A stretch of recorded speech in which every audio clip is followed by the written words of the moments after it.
Quando adentrou na Evarista de Castro, era uma nau já sem lastro e chorou. Subiu em passos lentos, entre reais palmáceas, abandonando os tormentos, junto a um oásis de musáceas. Passou inquieto junto ao pavilhão, mirando a serra inteira. Fez uma leve saudação junto à Praça da Bandeira. Seguiu contemplando a cena, ritmando os passos como em procissão. Acenou para Nha Maria pequena, pois da água já tinha visão.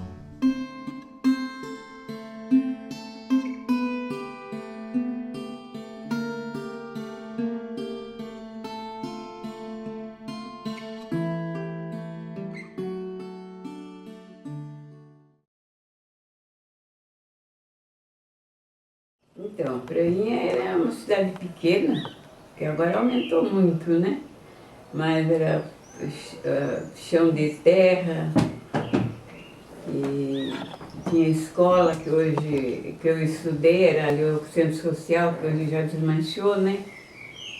E eu morava na estação da Estrada de Ferro Sorocabana, papai era chefe de estação, e nós criamos-se lá, né? A gente se criou lá na estação. Depois, em 48, meu pai faleceu, aí nós íamos morar aqui em cima, aqui perto de Tio Quim, que é a casa ali da esquina. E ali nós ficamos até a morte de Tio Quim. Aí ele nos deixou essa casa para nós 4 irmãos. E aí a gente mudou para cá, para cuidar da casa e ficar aqui. E aí estamos até hoje aqui. Lá tinha movimento bom, o comércio era todo lá. Agora já, né? Mas o comércio era todo lá. E eram os trens, né? Os trens que passavam, 4 trens, né? Por dia. 4 trens. Né? Um que vinha de Santos, passava aqui 11 e pouco, meio-dia. Ia até Juquiá, voltava 3 horas. Aí depois era à noite, voltava de manhã, no outro dia. Então o movimento maior era do trem. E a gente aproveitava, né? Quando o trem vinha, ficava tudo na plataforma para ver o trem passar. E aí o comércio era todo feito lá na estação mesmo. Aí que era só umas escolas, coletoria que tinha. E o Paulinho era coletor também. Eu vinha a bateira cheio de cana, banana, entrava naquele riozinho ali que Júlio conhece. Agora não tem mais rio ali. Não tem mais não. Para pegar o trem dessa linha aí, trem de carga, para ir para Santos. Cana, banana, às vezes engradado de galinha, que vinha de lá de baixo, do sítio que nós tratamos agora, do Otto. A Teagem, o fim da Teagem, lá embaixo, onde nós morávamos. Aí, depois é que nós viemos para cá. Não tinha estrada naquele tempo, agora que tem. Mas tinha só caminho por baixo do mapa de Rio. Eu vim com a minha criança, não estas umas velhas, do outro meu marido. Eu vinha a pé. Como a situação sempre foi difícil. Hoje está bom, mas na época era difícil. A gente vinha, eu vinha descalço, não tinha sapato, vinha descalço. Não tenho vergonha de falar isso em qualquer lugar. Eu andava descalço, a família era pobre, a gente dormia no chão de qualquer jeito, arrumava um jeito lá e fazia um pouco para esquentar, na época não tinha, por exemplo. Então eu vinha de lá da Teagem, de pé até que no Diogo Ribeiro. Eu cheguei à 4ª série porque eu precisava estudar alguma coisa, né? Então, mas vinha, era uma dificuldade fora de série. Não tinha estrada para andar, você andava no meio do barro, você tem que pisar. chegar na escola, lavar o pé para poder entrar para a escola, porque senão o pé sujo não dá para entrar, tem que lavar. Foi dificuldade, foi muito difícil.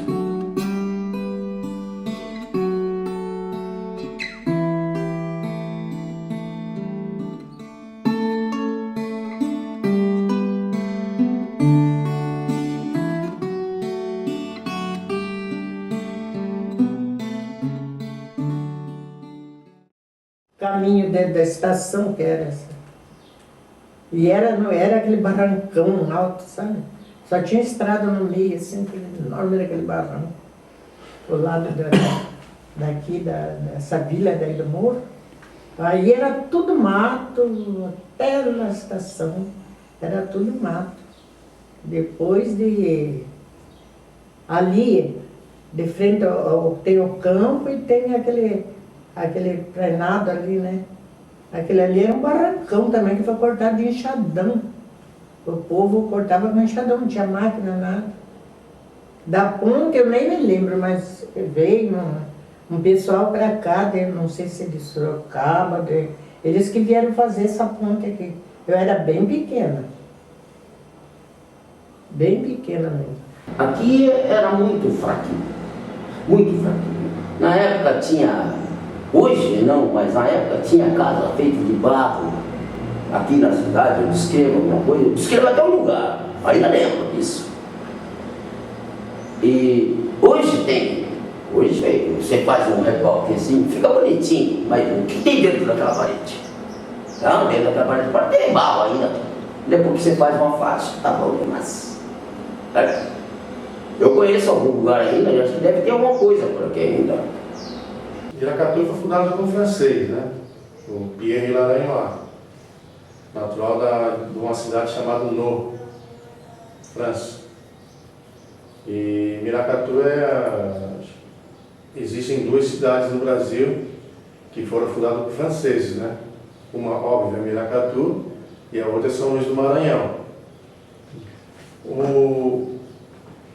O Pierre Laranhois ele chegou aqui em São Paulo por volta de 1841. Né?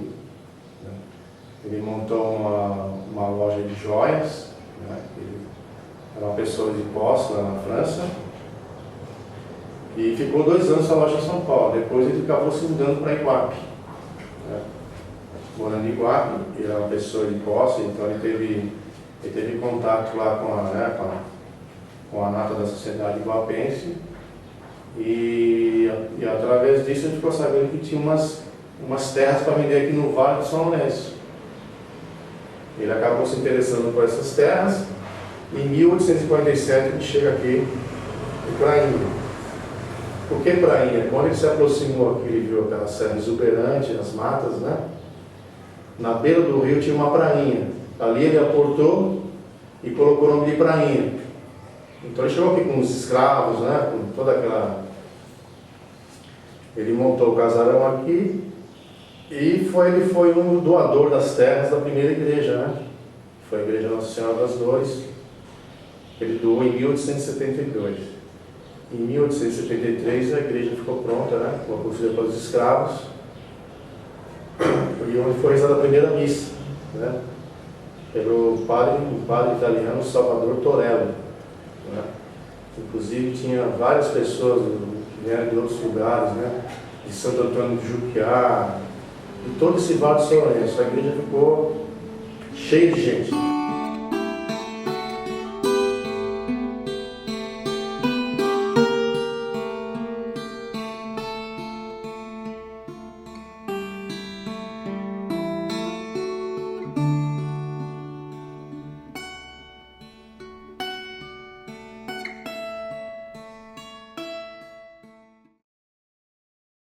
A minha mãe, meu pai, eles plantavam mandioca, aí fazia farinha lá.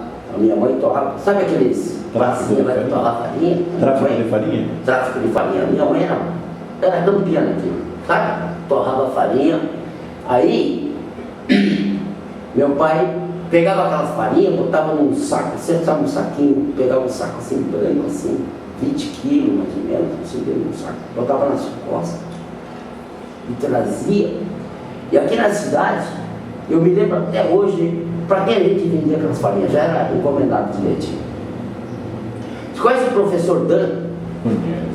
Então, Domingos Bauer Leite era o pai do professor Dan, aí a dona Déia, enfim, família. O Armindo, pai do João, tá? Então já tinha, meu pai tinha o lugar certo, meu pai já sabia como que, para quem ia entregar aquela farinha, para trazer ela e não voltar de volta. Então, tinha o pessoal Prado, que seria Zé Prado, Zezé Prado, Fraquinho Leite, esse pessoal todo. Então era o pessoal mais velho aqui da cidade. Eu acompanhava meu pai, porque meu pai vendia aquela farinha, a farinha na época vendia por litro. Um litro de farinha era uma latinha assim, um negocinho assim, era uma latinha que era 1 litro de farinha. Então vendia 1 litro por tanto. Ele vendia aquele litro de farinha e tal, entregava tudo. Naquele saco que ele trazia a farinha, era quando ele comprava arroz, feijão, para a gente levar para casa. Então meu pai fazia cova, e aí trazia aqui na cidade e vendia. Esse Armindo, por exemplo, era o Armindo, Zé Prado, eram os caras que mais compravam. Então comprava 2, 3 por ano, cada um. Então o pai trazia. A gente trazia aquilo na exposta, via de lá de viagem. Mas antes era muito bom. Muito, muito, muito. O vovó, então ela era cozinheira do Joaquim Dias Ferreira, Que era, na esquina. Sim, que era o prefeito? Isso, cozinheira de primeira mão. Era. Isso, se chamava Maria Balduína da Silva. Aí, Era sua avó? A minha avó. Solicito, né, para a troca do nome. A senhora lembra bem disso? Lembro, teve uma eleição, era Miracatu, eram 3 nomes, Catuçaba. Olha. Tinha mais um nome. Eu lembro bem dos dois. Dos dois. E a escolha foi por Miracatu. Sim. Na votação, a escolha foi Miracatu. E quer dizer terra de gente boa. Política, primeiro, eles tinham sempre aqui comício, ou se não, eles saíam num caminhão e iam fazer comício em Munzaça, comício em Pedro Barros, em Biguá. A gente, mulher, não ia, né? Era aquele caminhão cheio de homens, iam para um lado, iam para o outro. Até dessa que teve, que era um prefeito de Juquiá, que se candidatou aqui, eu não estava aqui, estava em Santos, acho. Amaro Veiga? É, Amaro Veiga, né? E perdeu. E aí, se dá aquela política forte, coisa, foram para Juquiá fazer comício, depois ele perderam ele. Naquele tempo o Juquiá pertencia a Miracatu. É. Era um... Não, parece que já... pertencia a Miracatu. Aí fizeram uma musiquinha assim. Todas as eleições, Julião faz isso, se mete na política contra o povo do lugar. Já lhe disseram que Rodo vencia, o diacho do velhinho. Não queria acreditar, o comício foi bom. Lá em Juquiá, a turma de Miracatu tomou conta do lugar. Abriram as urnas para ver os resultados, foram ver a Mário Veiga estava em último lugar.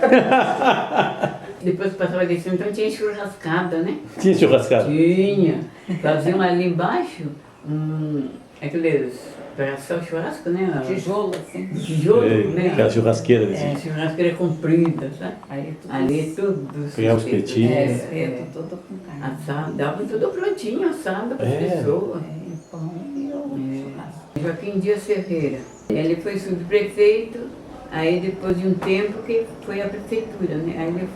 Aí acho que não foi eleição, acho que não era nomeado, né? Antigamente era nomeado pelo governo, acho que o governador nomeava. Não me lembro de eleição de Titio, eu me lembro muito de eleição de Haroldo. Era sobrinho dele, né? Sobrinho dele. Mas dele mesmo, acho que o interventor, né, naquele tempo. Ah, sim. Não era governador, era interventor. Interventor do Estado. É. Eles que nomeavam o prefeito. Esse prédio que tem ainda a prefeitura aí foi construído por ele. Ele que trabalhou, lutou para a construção desse prédio, onde hoje ainda funciona a prefeitura.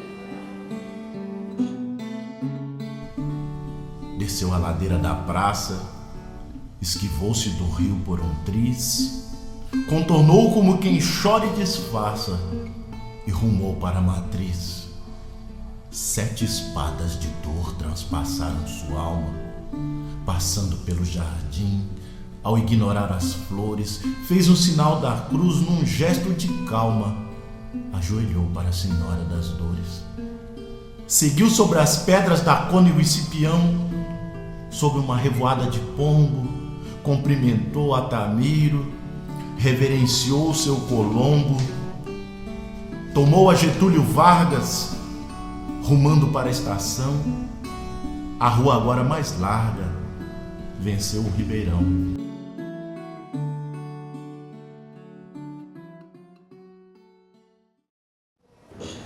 Ele era, a minha tia, irmã dele, era a senhora do Diogo Ribeiro. Então meu pai que fazia as embarcações de canoa, era o chefe para trazer os alimentos de Iguape, de canoa para ele aqui. Sabe? Assim foi na sua vida, né? Ele que fazia as canoas? Tinha as canoas, ele que comandava as embarcações, As embarcações. e a compra, com os outros pessoal acompanhando ele, né? Para trabalhar. Chegamos aqui meia-noite com a embarcação. Que ele vinha de Iguape. Vinha de igual para cá. Quem tinha de uma balsa aí no rio era, sabe, vovô Galdino. Que sabe, antes ponte não tinha. E ele, sabe, atravessava a turma para lá e para cá. Vovô Galdino. Nós lavávamos a roupa no rio, né? Todo mundo lavava a roupa no rio. Você deu o tempo da minha mãe, nas férias, todo mundo ia para o rio lavar roupa lá naquele porto de cima ali. E ali, naquele tempo, a roupa era coalhado, serenado. Mãe, dormia aquela roupa lá, toda aquela coisa cheia de roupa. Quando era para pôr no varal também, era ali tinha 2 enormes árvores. Acho que aquelas árvores veio de qualidade mesmo, seu Diogo, acho que plantou. Ali perto da casa de Nádia tinha 2 árvores bem grandes. Uma era eucalipto e outra não me lembro, que fazia um barulho engraçado com o vento. E aí aquele varal ficava de ponta a ponta de roupa, dormia ali, secava a roupa, nunca ninguém mexeu. Lenhavam, lavavam roupa nesse rio ali, ó. Sabe, pensa que, sabe, antes tinha tanquinho, enxugadora? Não, era lá no rio, ó. Que boa não tinha. Não tinha que Sabe o que era? Uma lata dessas grandes, o fogo embaixo, folha de mamão e a roupa saía branquinha, vou contar pra vocês. E a panela ficava brilhando com cinza do fogão. Olha. Era aquilo que chamavam de arear a panela? Isso, pensa que tinha bombril? Nada, Júlio, é cinza do fogão, Cristão. Ficou grande assim, sabe? Tinha tudo lá dentro. Tinha refeição, tinha tudo.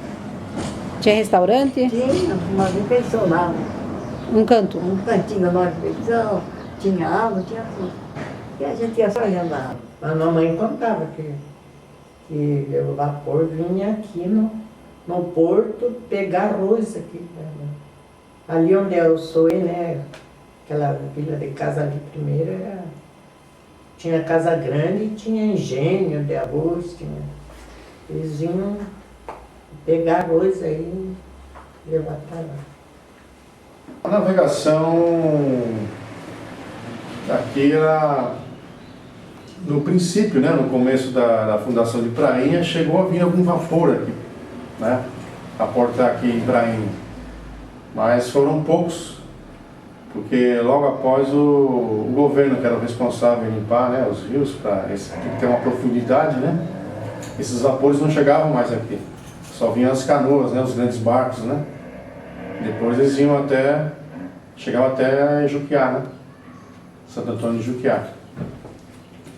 E também diz que dava muito peixe no rio aquele tempo, né? Porque tinha farelo de arroz, coisas tudo que saía, né?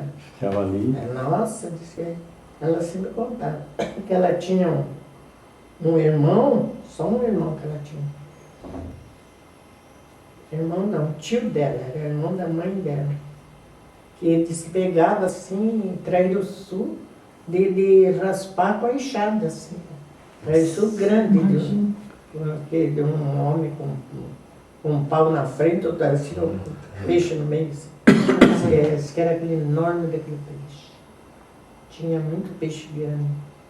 Aí, o marido Armindo, ele pescava, gostava de pescar. E matar café, tudo ia às vezes 12 quilos. Era bastante. Muito peixe ele matava. O rio era um rio bonito, os São Lourenço limpinho, sabe? Sei. Então era o tempo da fábrica de goiaba, fazia massa, né, de goiaba aqui, e o pessoal trazia dos sítios em canoas. Ali tinha a fábrica, dali saía vagão de massa de goiaba. As latas, né, era feito tudo aqui, goiaba. Eu pescava muito. Gostava muito de uma canoa, meu pai fazia uma. Meu pai fazedor de canoa. fazia canoa. Meu pai era fazedor de canoa. Deu um tronco. Derrubava um pau. Você sabe o que é fazer uma canoa e depois varar uma canoa? Trazer uma canoa do meio do mato para terminar aqui. Você sabe uma varação de canoa? Então tudo isso eu participei. Eu era bem moleque. Quando eu saía correndo a canoa, que pegava um barro meio veio, caía dentro, entrava dentro, e descia até onde ela parava. Então, isso aí. Miracatu teve varação de canoa? Teve varação. Eu fiz várias vezes. Que meu pai fazia e a gente me acompanhava, né? E aí a gente trazia ela no mato para vir terminar ela na pendura. Porque você não pode trazer ela já pronta lá no mato. Você tem que trazer ela meio grossa, porque senão ela bate e ela estoura. Então você trazia ela meio grossona até o lugar pronto. Aí colocava, meu pai era muito bom nisso. A diversão era no cineminha do Fritz, né? A gente chegava à noite, descia lá para baixo para assistir os filmes do Fritz. Outra diversão era no carnaval, tinha um carnavalzinho bom em Aracatu. Tinha dois blocos, chamava-se o Destemido e o outro Vermelho e Branco, que fazia cordões e fazia muito, dançava-se muito. Tinha-se, mediante as vitrolas, né? A gente dançava muito. No sábado tinha bailinho, na casa de um, na casa de outro. Então, a gente tinha muita amizade, havia muita amizade entre as pessoas, formava aquele bloco. Então, o nosso divertimento era esse, né? Jogava futebol.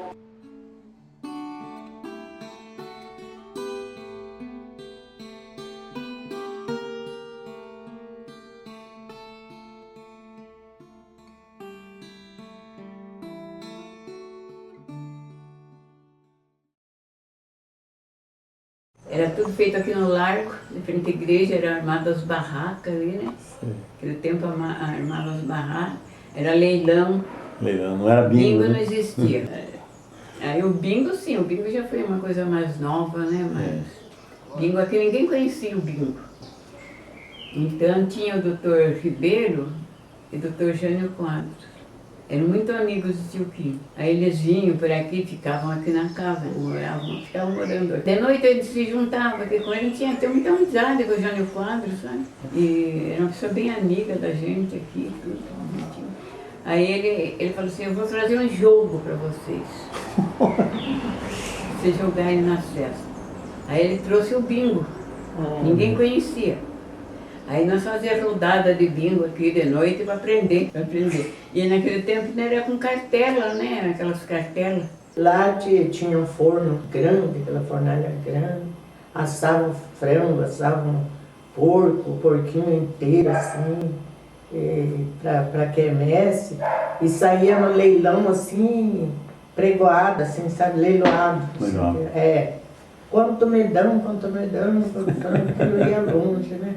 Aquele leitão bonito, às vezes só a cabeça do porco, assim, bem enfeitada, aquela cabeça de porco, com cebola, azeitona, coisa. Eu lembro tão bem, eu era pequeno, mas eu lembro. Miracatu tinha diversas festas, né? A principal, que é desde o princípio da fundação, que foi em 1873, que foi o padre Salvador Torello, a primeira missa, a festa Senhor das Dores, então reunia todo o pessoal dessa região aqui, vinha para Miracatu. A vila era pequena, ficava cheia de gente. Tinha missas, as barracas para jogos, para leilão, então era uma festa muito importante. Depois tinha a festa do Benedito, festa do Divino Espírito Santo, e diversas festas. Até um escritor de Miracatu criticou que em vez do pessoal trabalhar em Miracatu, só fazia festa, né? Era o nosso divertimento, porque não tinha outra coisa. Então chegava assim sábado, né? Domingo. Sábado a gente ia para a estação na hora do trem das 3, depois ia no trem da noite. Aquele dia o trem vinha, né? Passava aqui 11 horas, ele passava 11 horas para Juquiá. Depois ele voltava 3 horas e tinha outro que vinha às 9 horas da noite. A gente estava na estação.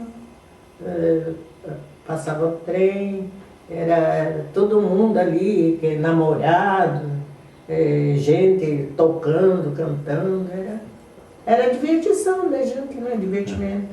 Toledo era mais bonito ainda. A gente passava de trem, mas tinha aqueles conjuntos bons, sabe? Nossa, mas aquela tocata na estação, coisa mais bonita, assim, tinha uma cantina, era bonito mesmo. O trem todo domingo. Todo domingo. O pessoal as moças, principalmente, aquele bando que dizia, todo eu tenho das 3 horas. E ficava todo mundo na estação, né? E à noite também. Chegava à noite, o pessoal também descia lá e se reuniam lá na estação, deu o trem passar. No tempo da guerra, e passava o trem com os soldados, vinha tudo pelo trem, as maquinário, coisas que vinham para até Juquiá, né? Então tinha todas essas passagens assim. E tempo de governador, também chegavam de trem aqui, de Mar de Barros. Você lembra bem? De Mar de Barros, a Thier, que era deputado. Então o pessoal da escola, as crianças da escola iam tudo para a estação, tudo de bandeirinha. Esperavam as autoridades que chegavam. Os bispos, né, que vinham naquelas missões deles, a gente ia todos esperar na estação. Quando o trem chegava, eles chegavam de trem. Um teatro que teve aqui. Ao chegar na estação, infelizmente o trem não saiu da linha. O chefe do trem gritou: levanta a turma que estamos em prainha. Ao chegar na estação, o céu estava lindo que do meu pensar não foge. Mas daqui a pouco começou uma brincadeira em um amor e na faceira e perguntou-me: volta hoje? Se volta hoje foi o que me perguntaram. Volta amanhã foi o que eu respondi. Nós voltaremos para esta terra tão querida. Conto para vocês é um samba, para nós é despedida.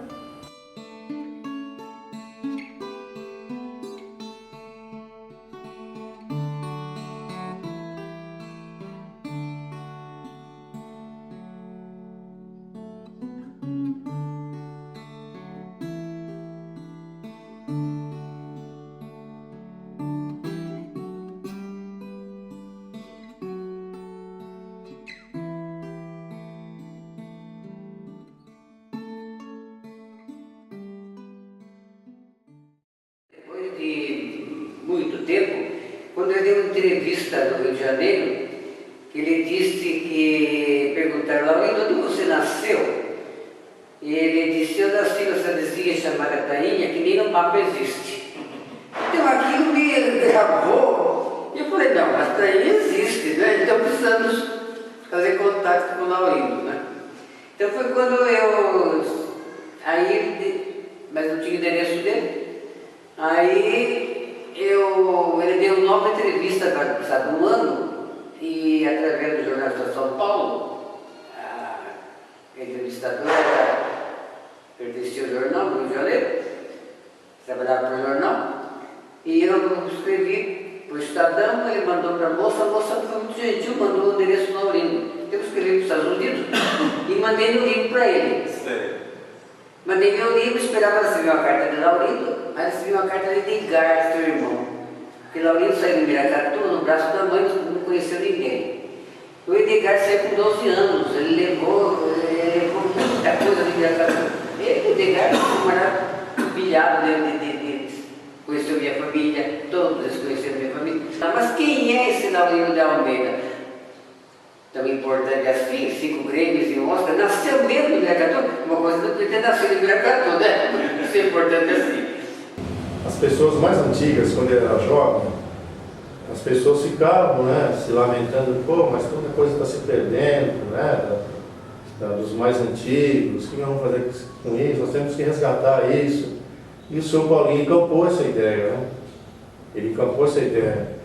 E ele começou realmente a fazer a coleta das peças na casa dele, né? Isso no começo dos anos 60. Ele começou a fazer a coleta das peças na casa dele e o museu funcionava na casa dele. Quando as pessoas vinham a Miracatu, queriam conhecer a história da cidade, iam fazer visita na casa dele, né? Só que a coisa foi crescendo, né? A coisa foi crescendo, as pessoas foram encampando a ideia, doando peças. E ele falou, o que eu vou fazer agora? Não tenho onde guardar mais, minha casa não tem espaço, né? Aí ele foi conversando com as autoridades, né? Sempre cada mandato, conversando com os prefeitos, né? Até que alguém encampou a ideia, né? E em 83 a prefeitura, através de lei, criou um museu. Para tanta coisa velha na sua casa, eu falei, estou guardando porque eu pretendo fundar um museu. Expliquei para ele que era um museu, mas acabei entendendo que ele não entendeu nada dessa explicação, né? Passados uns dias ele encontrou com meu primo, ele era muito conhecido do meu primo, perguntou, seu Mário, estive na casa do Paulinho e vi uma coisa nada velha na casa dele, né? Me diga uma coisa, seu Mário, esse seu Paulinho bate bem nos miolos? Então, contando a história do museu, custou muito conseguir aquele prédio. Um prefeito já tinha o prédio desocupado e não quis me dar o prédio para montar um museu. Ele era contra, porque gastar dinheiro com mobiliaria era uma estupidez. Você veja só. Ele queria demolir o prédio. Demolindo o prédio, tinha que demolir o prédio da fisioterapia, tinha que demolir um pedaço da Telesp, da igreja, do jardim, para acabar no rio ali numa coisa sem movimento. Um absurdo. Mas não conseguiu fazer isso. Depois surgiu o Canarinho, né?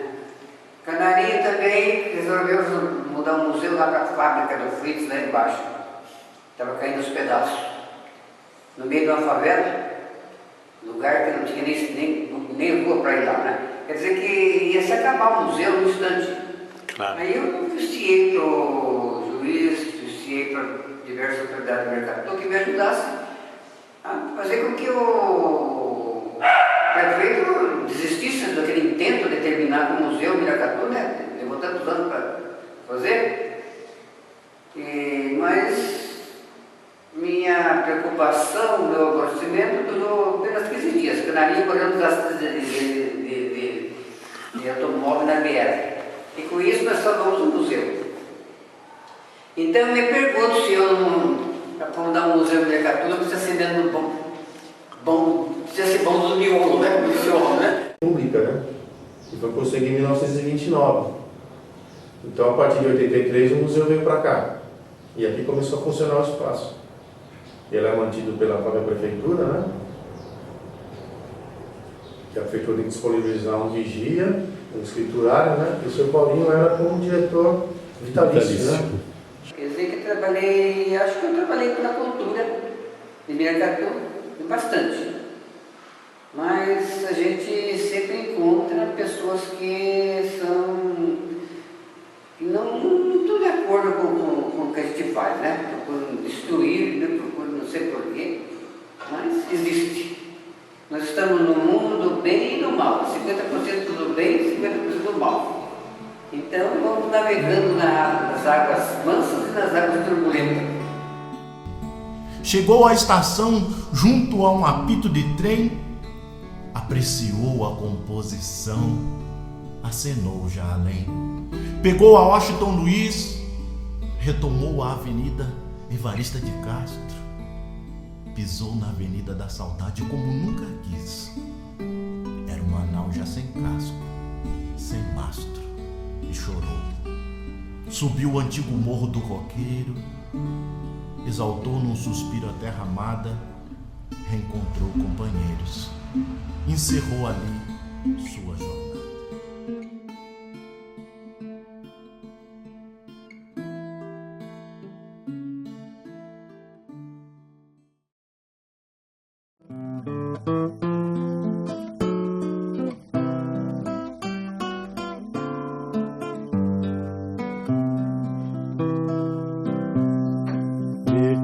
Prainha, beira de rio, vai São Lourenço, cercanho Heré, da Sesmaria, verteu-se em vila, na primazia, franca e tranquila, na paz do outeiro, vai seus louvores, junto ao cruzeiro, ó Mãe das Dores. Em claras águas dançam canoas, em calmas águas singram vapores. Ficou no tempo embarcações, chegaram trilhos, composições. Ligou prainha, Aguaiaó, Sorocabana, já não estás só. Daquela vila cresceu prainha, Miracatu, dama singela, traz a aquarela entre a bainha de suas saias feitas de serra. Daquela vila cresceu prainha, Miracatu, dama singela, traz a aquarela entre a bainha de suas saias feitas de serra.